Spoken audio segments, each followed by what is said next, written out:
2025년 5월 6일 화요일 새벽 기도입니다. 잠언 29장 1절에서 5절 말씀을 보겠습니다. 잠언 29장 1절에서 5절 말씀의 제목은 갑자기 패망을 당하고입니다. 오늘 1절 말씀부터 보겠습니다.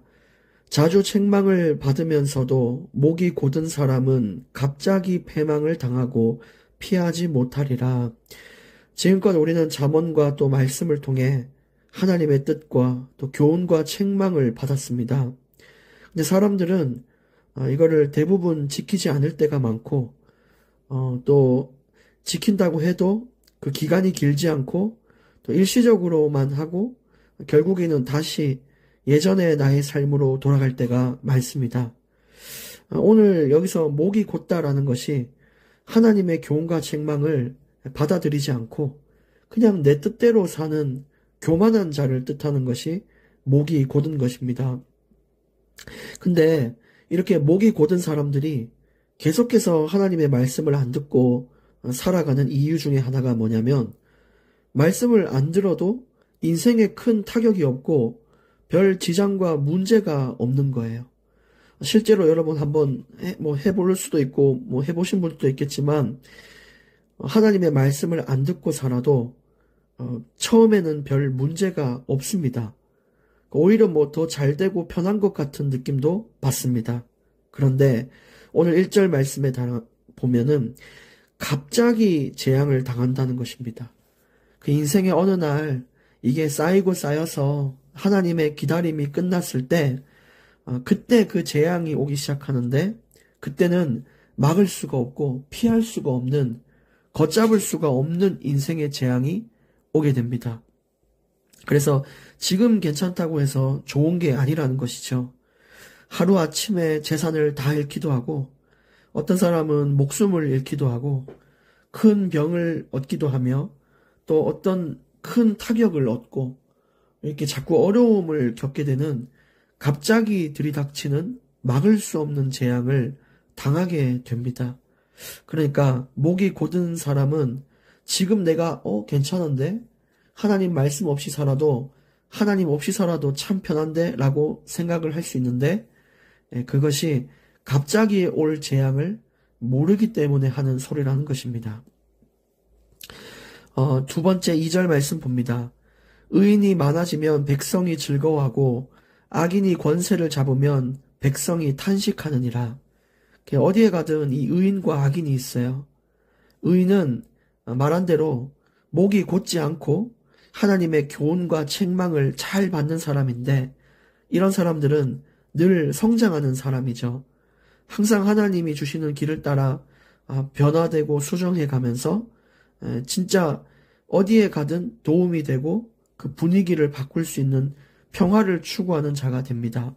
그런데 악인은 목이 곧은 사람이기 때문에 자기 주장, 자기 뜻을 내세우며 어디에 가나 마찰이 일어나고 싸움과 분열이 일어나게 되는 사람입니다.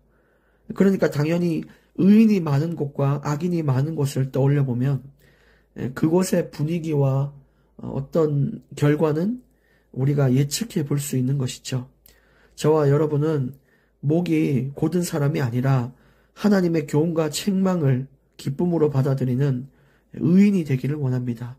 또 교회 안에 또 어디에 가든 직장 안에 이런 의인들이 많아지기를 기도하며 나아가면 참 행복한 직장생활, 참 행복한 가정, 참 행복한 교회가 될 수 있을 것입니다. 3절입니다.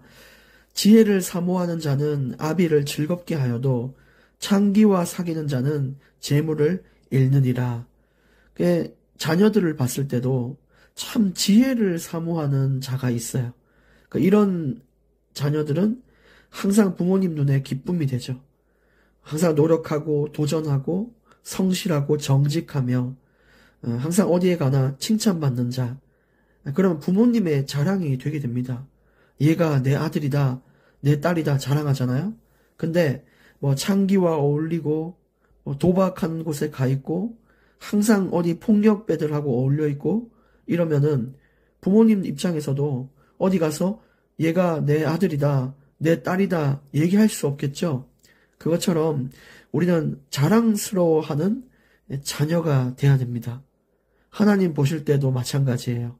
하나님도 얘가 내 아들과 딸이다라고 자랑하고 싶은 사람이 있습니다. 근데 그런 사람은 하나님의 말씀을, 이 교훈과 책망을 받아들이는 사람이고, 어디에 가나 이제 나를 기억해주고, 어디에 가나 나를 이렇게 사람들 앞에 칭찬받는 자로 세워주시고, 그것이 지혜로운 자녀가 받는 축복입니다. 그래서 우리가 이 잠언의 말씀과 성경의 이 말씀, 이 부분을 잘 받아서 어디에 가나 칭찬받는 자로, 부모님에게 기쁨이 되는 자로, 하나님께 기쁨 되는 자로 살아가길 원합니다. 4절 말씀, 왕은 정의로 나라를 견고하게 하나 뇌물을 억지로 내게 하는 자는 나라를 멸망시키니라. 이것도 정의로운 왕과 악인으로서의 왕이 있습니다. 이 어떤 왕은 이게 틀렸는데도 야, 나한테 뇌물 줘? 오케이, 네 말 맞아. 이렇게 편을 들어주는 사람이 있어요. 그런데 정의로운 사람은, 정의로운 왕은 뇌물을 주든 친하든 아니든 아주 현명하게 그 상황을 판단해서 결정을 내리는 건데, 그것이 하나님 볼 때에 큰 기쁨이 되는 것입니다. 그래서 이런 리더가 있는 곳이 아주 든든히 서는 그런 모임이 될 수가 있습니다. 여러분, 정말 어디 소속된 곳의 지도자와 리더를 위해서 많은 기도를 부탁드립니다. 그리고 여러분도 어디에 가서 어떤 결정을 하고 사람을 대할 때 정의로 대할 수 있는, 공정과 정의로 대할 수 있는 자가 되어 보십시오. 그렇게 될 때 하나님도 여러분을 정의롭게, 공의롭게 여러분을 대하실 것입니다. 5절 말씀입니다. 이웃에게 아첨하는 것은 그의 발 앞에 그물을 치는 것이니라. 이것은 아첨이라는 것은 내가 아닌데도 그 사람 잘 보이기 위해 하는 거짓적인 말들, 행동들, 그런 걸 뜻합니다. 거짓 사랑인 것이죠. 근데 하나님이 원하는 것은 이웃을 사랑하라. 이것은 진실된 마음으로 그들과 함께하라는 것입니다. 그게 주님의 뜻입니다. 왜냐하면 우리가 거짓말을 자꾸 하고 거짓으로 사랑하고 위하는 척을 하는 것은 결국 주님의 그 영광의 빛 앞에, 공의의 빛 앞에 그 거짓이 드러나게 될 것이고, 또 그런 관계는 그 사람과의 일시적인 관계만 낳습니다. 그래서 여러분이 어떤 사람을 내 곁에 영원히 두고 싶고, 정말 내 주변에 많은 의인들, 또 나를 위한 사람들을 두고 싶으면 그들에게 먼저 진실된 마음으로 다가가야 될 것입니다. 자꾸 아첨하는 거, 또 거짓적인 이런 교제들, 이런 것들은 오래 가지 못하게 됩니다. 그래서 여러분, 오늘 말씀들 짧게 말씀을 증거했는데, 이 말씀들을 묵상하시면서 깊고 풍성한 은혜를 누리시기를 예수님의 이름으로 축복합니다. 기도하겠습니다. 하나님 감사합니다. 오늘 또 우리 뜻대로 살 법했지만 하나님이 살아가는 방법을 또 이렇게 말씀해 주시니 감사합니다. 하나님의 말씀을 정말 가슴에 새겨서 믿고 따르는 자가 되게 해 주시옵시고, 지혜를 사모하는 자로서 어디에 가나 사람들의 기쁨이 되는 자가 되게 하여 주시옵소서. 항상 우리가 속한 곳에 정의와 공의가 서게 하시고 하나님께서 인도하여 주시옵소서.